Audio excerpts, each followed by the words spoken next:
एक पुलिस वाला लगातार अपनी पत्नी को फ़ोन मिलाए जा रहा था, लेकिन पत्नी जो है फ़ोन नहीं उठाती, यानी कि पत्नी की तरफ से पुलिस वाले के फ़ोन की कोई प्रतिक्रिया नहीं मिलती है। पति सोचता है कि पुलिस वाला जो पति है वो सोचता है कि हो सकता है कि पत्नी सो गई हो। फिर लेकिन वह कुछ देर बाद फ़ोन करता है, एक फ़ोन करता, 2, 3, 4 ऐसे कम से कम 8-10 फ़ोन करने के बाद अब पुलिस वाले को शक होने लगता है कि कहीं ना हो मामला कुछ गड़बड़ हो। झट से पुलिस वाला तुरंत पड़ोसी को फ़ोन करता है और बताता है कि हम अपनी पत्नी को काफ़ी देर से उसका फ़ोन ट्राई कर रहे हैं, घंटी तो जा रही है लेकिन फ़ोन रिसीव नहीं हो रहा है।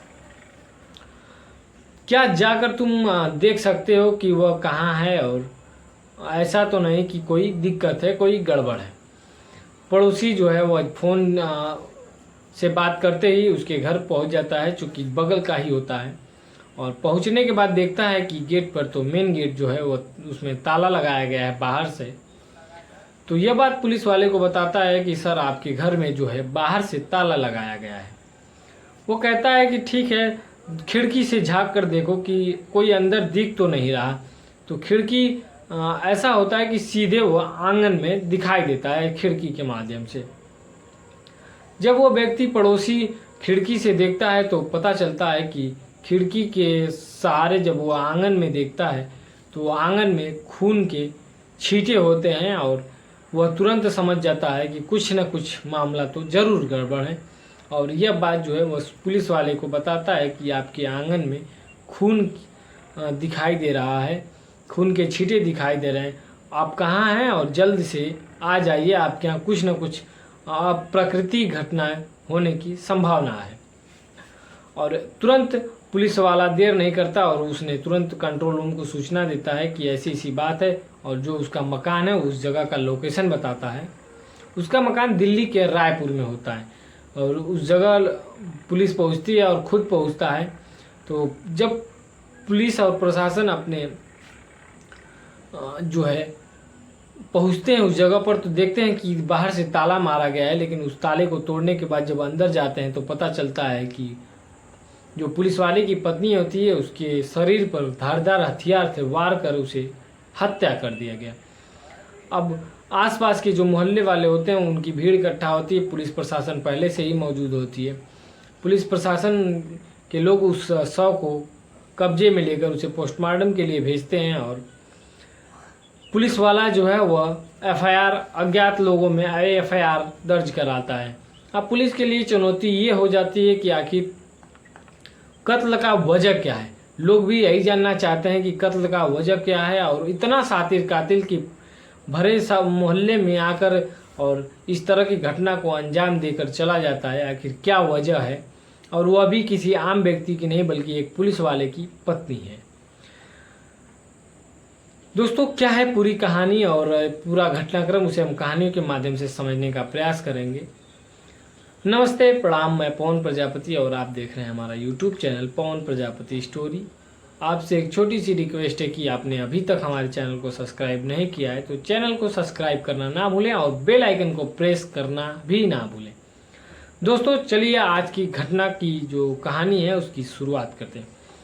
दिल्ली के रायपुर में एक दंपति होते हैं जिसमें पति जो है वो पुलिस वाला होता है और जो महिला है वो हाउस वाइफ होती है। पति लगातार अपनी ड्यूटी में आना जाना उसका लगा रहता है और जो घर में बीवी है वो अकेले होती है। और इन दोनों की शादी भी तकरीबन 12 साल हो जाते हैं और इन दोनों के पास अभी तक कोई भी पुत्र या कोई भी संतान नहीं होता। इस चीज़ को लेकर लगातार पति पत्नी में आपसी जो है वह विवाद होता रहता है। और पत्नी जो है जब पुलिस वाला जो घर चला जाता है, जो ड्यूटी चला जाता है घर से, तो जो पत्नी है उस टाइम, बात लगभग 2018 के आसपास की है, उस टाइम टिकटॉक का ज़माना हुआ करता था और पत्नी जो है घर से ही टिकटॉक पर वीडियो बनाती थी और उसे टिकटॉक पर अपलोड करती थी। यानी कि वह एक सोशल मीडिया के माध्यम में सोशल मीडिया में अपना एक कैरियर बनाना चाहती थी और वह डांस का वीडियो बनाकर टिकटॉक पर अपलोड किया करती थी। लालू उर्फ राहुल नाम का एक लड़का होता है, वह भी टिकटॉक पर रील बनाता है। वह मुंबई में अपने परिवार यानी उसकी वाइफ और उसके 2 बच्चे के साथ वो मुंबई में ही अपना किसी कंपनी में काम कर कर अपने परिवार का गुजर बसर करता है। और उसको भी टिकटॉक पर जो है वीडियो बनाने के शौक थे। दोनों की दोस्ती टिकटॉक से ही शुरू होती है और सोशल मीडिया के माध्यम से ही दोनों की आपस में बातचीत भी होती है। बातचीत के दौरान धीरे धीरे 1-2 साल बीत जाते हैं। उसके बाद जो पुलिस वाले की वो जो पत्नी होती है वह राहुल से मिलने की इच्छा जाहिर करती है।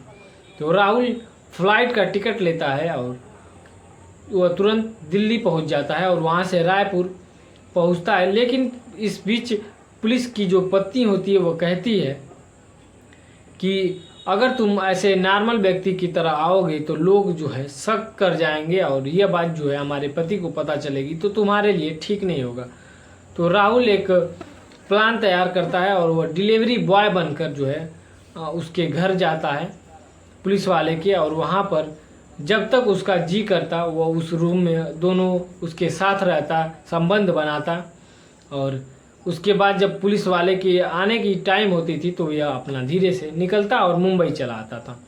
यह प्रक्रिया धीरे धीरे 4 साल तक चलती है। उसके बाद अब जो है एक दिन जो पुलिस वाले की पत्नी होती है वह राहुल से मैसेज के जरिए इन सबों की बातचीत होती है, तो वह अपने पास बुलाती है और बुलाने के बाद ये संबंध बनाते हैं। उसके बाद अब जो पत्नी है वो जिद करने लगती है कि अब तुम मुझसे शादी करो वरना हम तुम्हारे ऊपर केस कर देंगे, क्योंकि तुम पिछले 4-5 सालों से हमारा लगातार शारीरिक शोषण कर रहे हो। राहुल और जो पुलिस वाले की पत्नी होती है इन दोनों के बीच काफ़ी जो बातें होती है। उसके बाद धीरे धीरे बात जो है विवाद में बदल जाता है और दोनों के बीच काफ़ी कुछ कहा सुनी होता है। इस दौरान जो राहुल है वह उसको धक्का देता है और वो गिरने के बाद उसके सर में एक गहरा चोट हो जाता है, जिससे वहाँ पर मौजूद कैंची होती है, जो कपड़ा काटने वाला कैंची होती है, उससे वह राहुल लगातार उसके शरीर पर कई वार करता है और तब तक वार करता है जब तक वह महिला अपने उसकी सांसें न थम जाए। जब राहुल को यह एहसास होता है कि नहीं अब ये तो मर चुकी है, तो उसकी बॉडी को आंगन में इधर उधर लेकर घूमता है और आखिरी में एक रूम में ले जाकर उसे छोड़ देता है। और वहाँ से वह पूरे अपने मुंह को ढक कर उसके बाद कोई भी प्रूफ वहाँ नहीं छोड़ता ताकि कातिल के पास पुलिस पहुँचे। इस प्रकार की वह कोई भी सुराग नहीं छोड़ा और वहाँ से वह अपना जो है मुंह ढकता है और वहाँ से निकलता है। निकलते वक्त जो गेट में बाहर से ताला बंद करता है और उसके बाद वह फ्लाइट से ही उसको वापस जाना था, लेकिन यहाँ ही काफ़ी लेट हो जाता है। तो वह दिल्ली से लगातार जो ट्रेन बदलता है और वह अपने मुंबई पहुँचता है। मुंबई से अपने परिवार के साथ वह यूपी के भदोही चला आता है। इधर पुलिस को सूचना मिलने के बाद पुलिस लगातार इस बात की तलाश में रहती है कि आखिर कातिल कौन है और कत्ल के पीछे की वजह क्या है। पहले तो पुलिस को संदेह होता है कि कहीं ऐसा ना हो कि यह पुलिस वाला है, इसका पति ही इसका कातिल हो, लेकिन जब उसके फ़ोन की जो CDR है वो निकलवाई जाती है तो पता चलता है कि ऐसा कोई मामला नहीं है। और जो पुलिस की पत्नी की जो उसके मोबाइल की CDR निकाली जाती है तो उसमें भी कहीं ऐसा सुराग नहीं मिलता या किसी से ऐसी बातचीत नहीं मिलती जिसकी वजह से पता लगाया जाए कि हत्या की वजह यही हो सकती है, क्योंकि इन दोनों की जो बात है वह सोशल मीडिया के ही माध्यम से होती थी, न कि फ़ोन नंबर के माध्यम से। कई दिन बीत जाते हैं, पुलिस के हाथ अभी खाली होते हैं। पुलिस लगातार उस घरों में हमेशा तलाश कुछ न कुछ करती रहती है। एक लगभग हफ्ता भर का समय बीत जाता है। एक दिन एक पुलिस वाले के पास अचानक उसके हाथ एक हवाई जहाज़ का टिकट लगता है। वह टिकट जो मतलब जो राहुल फ्लाइट से निकलने के लिए जाने के लिए मुंबई कराया था, क्योंकि वह फ्लाइट से ही उसके पास आता है, उसकी हत्या करता है और फिर उसको फ्लाइट से ही रिटर्न वहाँ जाना होता है, तो वह लेट हो जाता है और देरी होने के कारण वह टिकट जो है उसका वहीं छूट जाता है। इस बात की जानकारी उसे नहीं हो पाती है और वह टिकट पुलिस वाले के हाथ लगता है और पुलिस जो है पुलिस की टीम उस एयरपोर्ट पर जाती है। एयरपोर्ट के CC कैमरे चेक करती है। एयरपोर्ट में जो फाइल जो डिटेल्स होती हैं पैसेंजर की, यात्रियों की, उसे निकाला जाता है और उसके साथ जो उसका ID प्रूफ है, जो उसके डॉक्यूमेंट्स है उसे निकालने के बाद पुलिस की एक टीम जो है भदोही पहुंचती है और भदोही में राहुल को गिरफ्तार कर लेती है।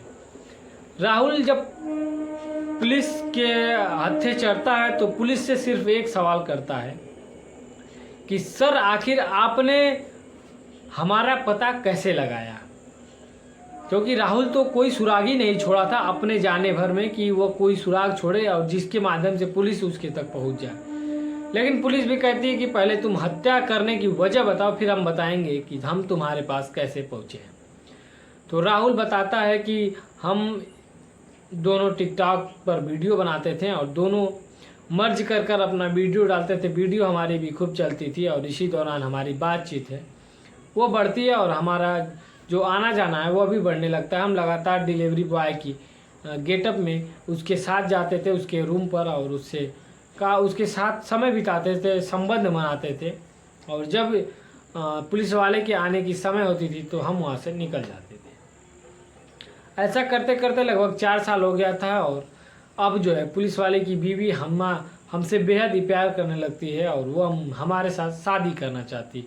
चूँकि हमारे पास पहले से ही 2 बच्चे हैं तो हम उनको छोड़ना भी नहीं चाहते, इसलिए हमने उसे बहुत मनाने का प्रयास किया, लेकिन वह केस करने का हमको धमकी देने लगी तो हमने उसकी हत्या कर दी। तो पुलिस वाला जब जान गया कि नहीं इस महिला के कत्ल के पीछे की वजह यही थी, तो अब राहुल पूछता है कि सर आपने हमारे पास तक पहुंचा कैसे। तो पुलिस वाला बताता है कि तुम्हारा जल्दी में तुम अपने एक हवाई जहाज़ का जिसे तुम्हें रिटर्न जाना था वो लेट होने की वजह से तुम्हारा हवाई जहाज़ का जो टिकट है वह वहीं पर छूट गया था। हम लोग तलाश करने के बाद जब फॉरेंसिक टीम को यह मिला तो फॉरेंसिक टीम के द्वारा हमने एयरपोर्ट पे गया। एयरपोर्ट पे जाने के बाद तुम्हारी जो डिटेल्स है उसे निकाली, तुम्हारी सीसी कैमरे में तुमको देखा और ऐसी तमाम जो सबूत है उसे जुटाने के बाद हम तुम्हारे पास पहुँचे। तो यह पूरा मामला अब पुलिस जो है राहुल को गिरफ्तार करने के बाद उसे जेल भेजती है और चार्जशीट दायर कर उसे कोर्ट में पेश करती है और सख्त से सख्त उसे सज़ा दिलवाने का जो है लगातार प्रयास करती है। और यह जो मामले का जब खुलासा होता है तो आसपास के लोगों की जो प्रतिक्रियाएं हैं वह तमाम प्रकार की प्रतिक्रियाएं आने लगती हैं और लोग सोचने पर मजबूर हो जाते हैं कि ऐसा भी हो सकता है। दोस्तों इस पूरे घटनाक्रम को सुनाने का उद्देश्य किसी को परेशान करना है, किसी की भावनाओं को ठेस पहुंचाना नहीं, बल्कि आप सभी को सतर्क और जागरूक करना है, क्योंकि घटना कब किसके साथ हो जाए इसकी कोई कल्पना नहीं करता। तो आप सभी जहां हैं मस्त रहें, स्वस्थ रहें और व्यस्त रहें, लेकिन अपना ख्याल रखें और अपने साथ साथ अपनों का भी ख्याल रखें।